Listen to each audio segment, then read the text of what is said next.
To go now. Race number 10. The runners away for his final race for the night. Searching for a leader. There goes the super mega outstanding favorite. Con Todo Mujer didn't waste time at the beginning. Followed by Count Me in second. Daang Bakal is in third. Moving up by the rail. Take advantage. Then comes Northlander. Titanium and Aria outside Crisis. And going along for the first turn. Con Todo Mujer leads the way by about 5 lengths. Followed now by Take Advantage by the rail. And Aria outside third. Count Me in. Batang Bangkal comes next. Crisis.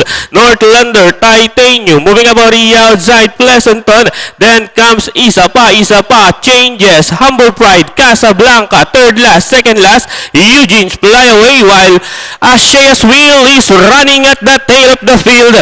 And nearing the fourth turn, no change with a leader. It's Con Todo Mujer by about 5 lengths, followed now by Batang Bangkal in second.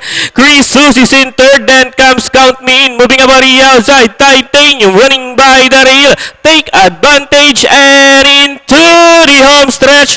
Con Todo Mujer now way out in front. Last 150 meters of this race.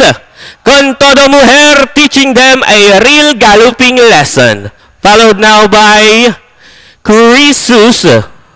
Then comes Northlander, Titanium, Isa Pa, Casablanca for your Super 6. Alright, number 6, Con Todo Mujer. Talagang tinodo.